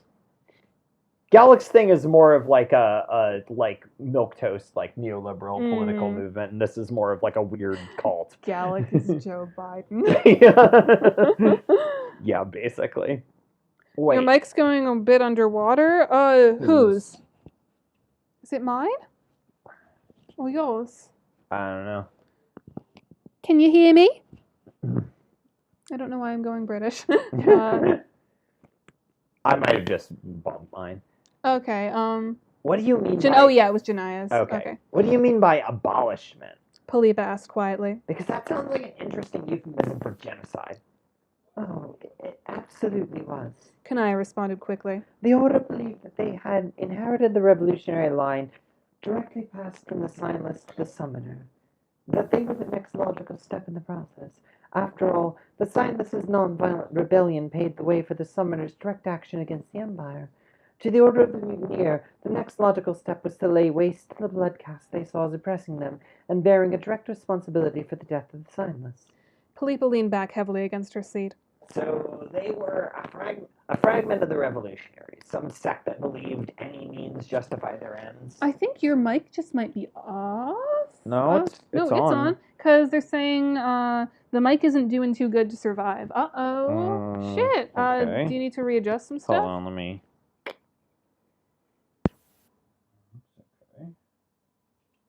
Yeah, you might just be hearing Jonaya through my mic. Hmm. something. on. How is the best case scenario? You- Joe Biden. Turn on the OBS so I can see the feedback. Oh yeah. We're gonna pop over here now. All right, don't say anything. All right. No, it should be good now. Okay, hopefully. that's cool. All right, whatever. I think I just had to restart it. Okay. Chat, let us know if it still sounds fuzzy. Yes, essentially. They had some strange beliefs about the history of the rebellion. Stop being coy about this, Kanaya. Tell me the rest of the fucking story. Very well. Kanaya said quietly. I do not like to think much on it, given certain specifics. I don't fucking care, Miriam. Tell me everything you know. The Order idolizes someone from the Revolution they call the Mutineer. She was, according to them, someone who turned against everything she was taught, who learned from the first rebellion from her jade-blood consort, who taught her the meaning of true freedom. Ah, yes. Mm-hmm. My one true musical love. Amalia, Mind Fang Circuit. Listen to me, Mariam. You'll never lose when you're with me. So just step right up and help make history. Get you right out of your slavery. Where were we? There was something sick in Kanaya's voice. Who then died at the hands of a high blood, driving the mutineer into a frenzy of rage. She was left abandoned and broken, only to find her way to the summoner himself, to become a trusted member of his inner circle and to help him wage a war against the Empire. But because she hesitated at a crucial moment, held back by her deep and abiding love for all of the Alternian people. Again, something sick. Wrong. A lie that had grown from the smallest kernels of truth until it twisted around reality itself. She died a hero to the people of Alternia, but her memory lives on forever as long as the Order is there to carry on her legacy, to ensure that her last mistake is never repeated, and the Lowbloods are guided to freedom. There was so much venom in those last few words. Kanaya's face twisted into a sneer. Mind Fang cult! Yeah! Mind Fang cult! Mind Fang cult. The revisionist Mind Fang history cult. In case it was not sufficiently clear, everything they believe is a lie. She took one more deep, halting breath, and when she let it out, it was like she centered herself again. After all, Arania Circuit, Captain Mindfang, was no revolutionary. She was a monster who raped the mother of our first revolution and died in disgrace when she tried to control the summoner after he discovered her secret. Which is directly the headcanons from Time's Yep. Apprentice. A lot of people think that the summoner kills her out of mercy. No, he kills her out of Yep. self-defense. Yep. Are the fucking Indigos just pulling up Pontius Pilate and wash themselves? I don't know who Pontius Pilate is. Pilate? Pontius Pilate, the dude, the Roman dude that was involved in killing Jesus. Oh. Yeah. Listen, I'm Jewish. I don't know shit about Jesus. And wash themselves their involvement in both upholding the hemospectrum regardless of the execution of assignments or Mind Fang just having cred. Yes! If only Karkat would pull a Dune and lead the underclasses in a galaxy-wide jihad. Yeah, this is like a bunch of like Ceruleans and Indigos basically being like, nah, we're not part of this. Yep. It's everyone above us. Suddenly, the symbol made sense. Mindfang's eye. That's what the symbol is, isn't it? From the front of the car, Kanaya nodded. That's correct. An injury she sustained when fighting with Neophyte Red Glare. Her vision forever clouded by the blood of her sins. Excuse me? Tyzias cut in from across the car, her voice trembling with barely concealed rage. You mind telling me what this fucking cult is doing here on Earth? I do not know. Kanaya replied softly. But given what we just witnessed, I am utterly terrified of the answer. All right. Fucking cold. So are we going to call it a night we for got now? recording and stuff, so. Yeah. We're here for the cult stuff. All right. I'm going to turn on the which one? Fuck, image 2. That's what we want to turn on. Mm-hmm. So you guys don't have to see my whole fucking computer. And okay, so only one of you was here at the beginning to see our giant Oh, we plushes. gotta show the tubes. I think Gotta push the computer back a bit. video capture device. Look at these giant plushes! They're so big! They're so Her name is Tube Cat and I love her. I love these things. They're huge. Look at the faces. And Jonaya has a smaller one that I bought her a while ago. And I have a slightly smaller Tube Cat. Yeah. But yeah, we just thought that you all should see our wonderful plushes that Jonaya bought them for us. Yeah. Yeah, because you helped out so much with my surgery.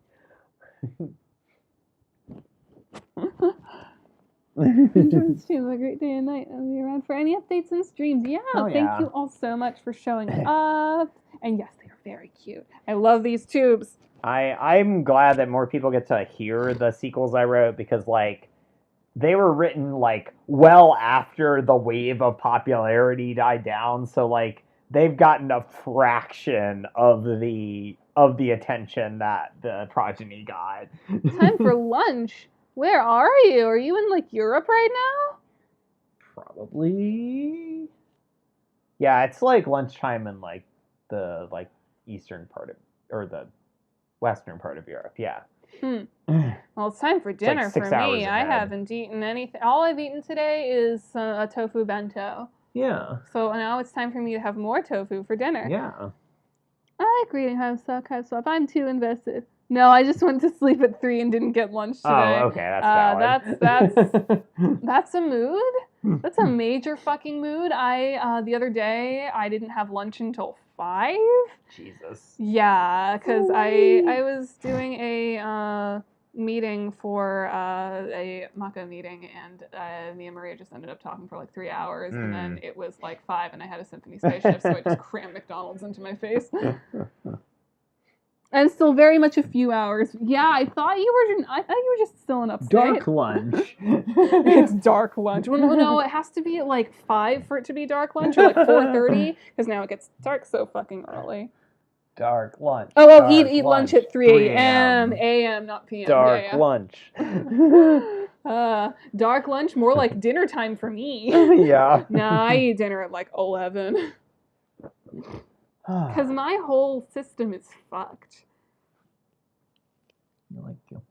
Midnight breakfast. I've been cramming all dill pickle sunflower seeds into my gullet. Valid. That sounds like something you'd like. I don't know. I don't like pickles. I do like pickles, but I don't necessarily like pickle flavored stuff. But I do like sunflower seeds. Sunflower seeds are like disappointing to me. Like any other nut tastes better than sunflower seeds. That's valid. Like, they taste nutty, but not quite nutty enough. They don't have, like, the sweetness of something like almonds or cashews. And, like, they taste salty, but I could just eat salt. I don't have to eat all the matter around the salt. I prefer straight salt. You could just eat salt. Salt. Love salt. There's this, like, spice shop in Midtown that has, like, literally every spice in the world. Got including, so much stuff. Like, bulk salt. It's really good. Like, you can get like a bunch of cell gris, which is my favorite kind of salt. It's really good salt. For like $6. Yeah, it's not a whole lot of money. And usually you get that much cell gris or like you get a third of that amount of cell gris for $6. So, you know, it's real cheap compared to the fancy salt stores. And they have like every spice ever there. I need to go back there just to stare at the tea selection and buy some fancy tea. They have a really good selection of everything. There we go. Oh, yeah, I just have to make sure that's not... Takes the salt out of the list. Yes, lick the salt. Forget I'm not supposed to crunch the fucking shell and keep almost... This is a POTS dream. And I saw a TikTok today talking about how eating salt is a symptom of POTS. And now I'm like, wait, is that something I have? I probably don't have it, right? But I know eating salt is like a symptom of something, and I don't have anemia.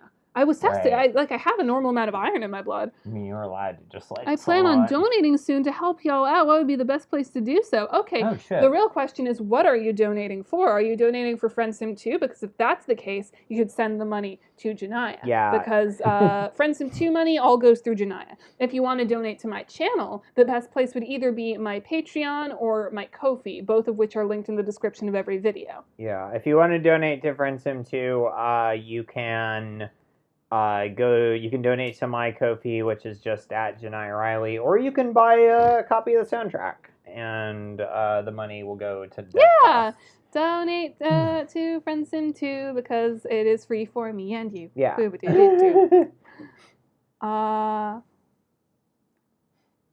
Yeah, that's your... I just want to make sure figure out what my Ko-fi is. No, I don't want to listen to my latest YouTube video. I just want to see the description. You should all go watch my latest YouTube video, even though you probably already have.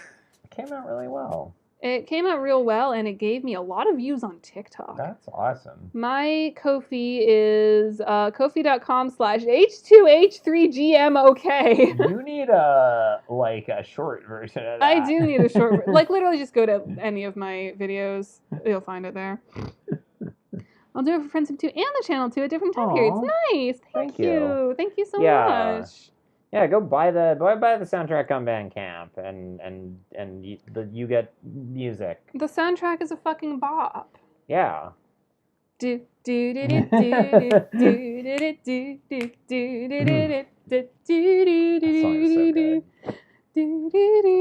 Chixie song fucking slaps. That's not going to be until Volume 2 of the soundtrack, but it's so good. I mean, it's in the game. So, like, if you play the game, you'll hear it. But... Yeah. Hot Pink Denial, Brain Rot, yup. Yeah, it's a really good song. I used the Chixie song that It Be Like That All the Time, which I wrote for the last route. in a play that I just had put on the other weekend. It worked really well for the play, actually. Yeah, I used it as scene change music. And Sad Closet is stuck with me forever. Yeah. Sad Closet's good. That was what we used for the trailer for Volume 2. Gotta love that sad violin. It's good stuff. I was going back and rewatching bits and pieces of my Volume 2 route the other day so I could grab screenshots for my website, because now I have a writing section. No, salt not buy. Oh, no, you could buy salt. Then you'll have salt to eat. Lick salt to claim as yours. Oh my god, just go to that fancy spice shop, open up the bag of salt and stick my tongue in it. I can't, they can't sell it then, and if I refuse to buy it, like, what are they gonna do, arrest me? Probably call the police. No, dill pickle flavor in your eye, ow!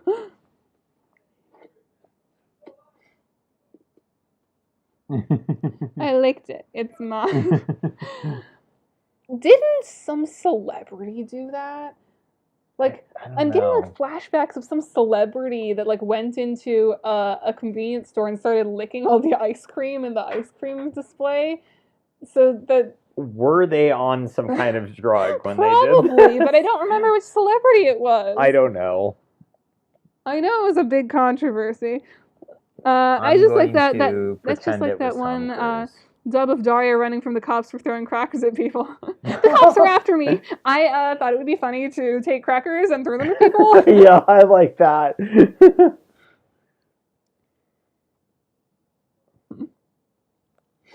I always feel like the Daria voice I give to Friend Sim 2 Daria kind of feels off, because I mean, I give her you Vriska's sound very voice. different than the actual VA for Friend Sim 2. So yeah, but like Daria's VA or Daria's voice is my Vriska voice, right, but like pitched down a bit, right.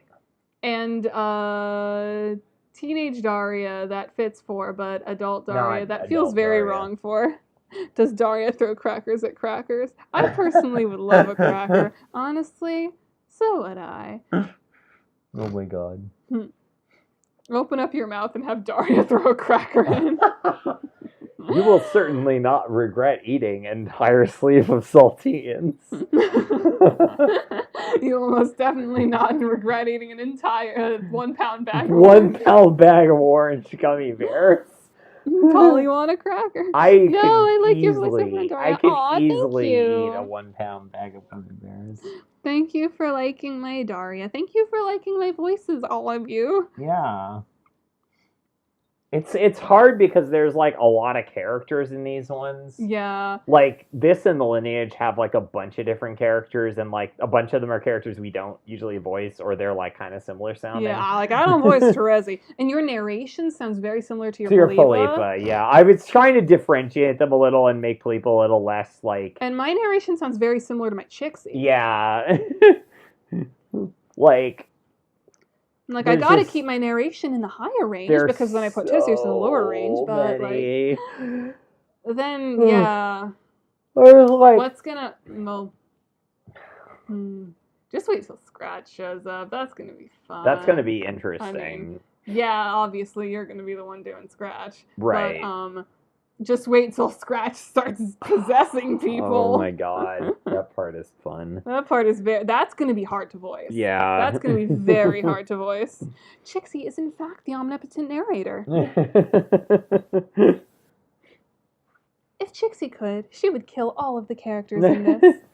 Yeah, because this one has 2 POV characters that just swapped back and forth. The next one's got like 3. Okay, technically 4 eventually, 4, but that's right. I think all the POV characters are characters I voice. Are they?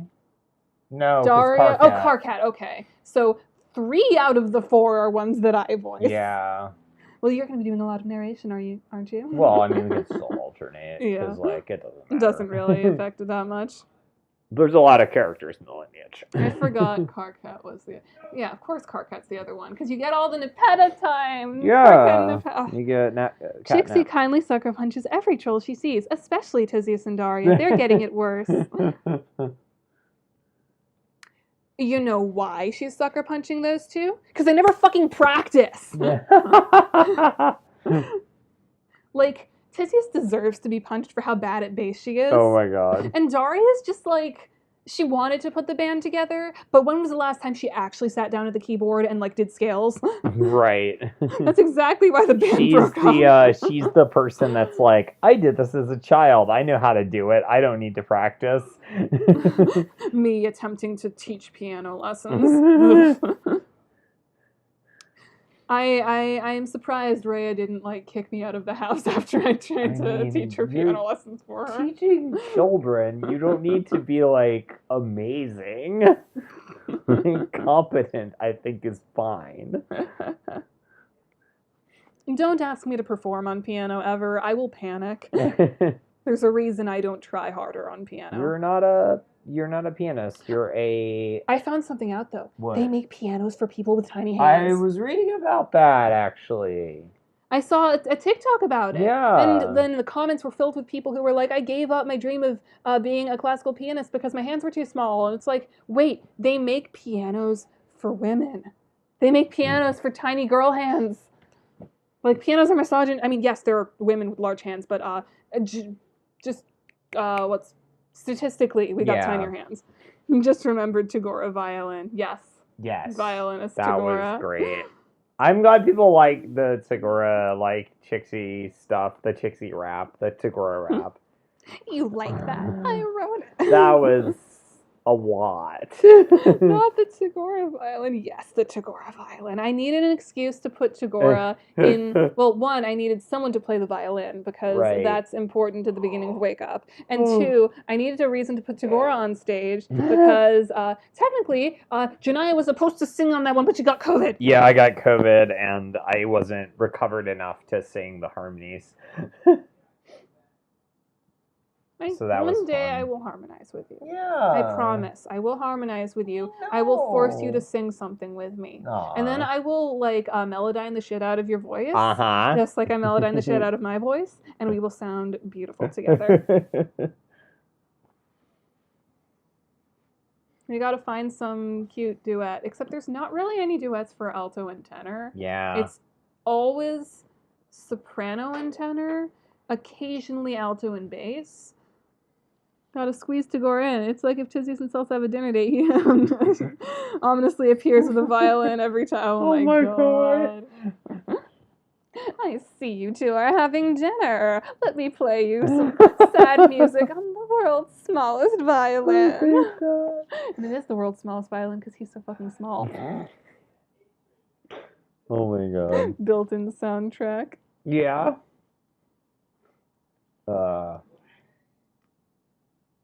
We should probably get going. So we gotta eat some food, or I gotta eat some food tonight beforehand. Yeah, because she has a normal body that lets her eat, and I do not.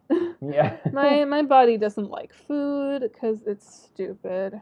I'm bigger than you. Also, I'm still like healing from surgery, so I need more food than normal. You also have to eat some food. Go eat some food. Let's all go eat some food together. Yeah, let's do that. But yeah, thank you all so much for watching. We will hopefully be back soon enough. Probably not till after Thanksgiving, because because you're gonna be gone. I'm going back to Ithaca in a week. Oh, you're gonna visit your family. Yeah, so yeah, we won't have a stream then. We won't have a stream for Friendsim 2 until like December, but because the next volume isn't coming out until Christmas. Sometime in like late November, probably early December, we'll do another Progeny stream. Continue the Antecedent. Watch Terezi descend into madness as she is wont to do. We are how far into this? We're on chapter 13 of... We're like Greece? halfway through. No, not Ithaca in Greece. Ithaca, New York. Yeah. It's upstate New York. It's where I'm from. We are halfway through the Antecedent. which is pretty good. Yeah. Because It's long. well, it's a short novel. It's 60,000 words. It's not as long as The lineage is the long. lineage is. How many words is the lineage? 119,000. Oh my god, it's so fucking long. It's like 400 pages long. Like they double in size with each novel. Yeah, exactly. But yeah, There's a thank lot you all going on. so much for watching, and we will see you all next time. Bye.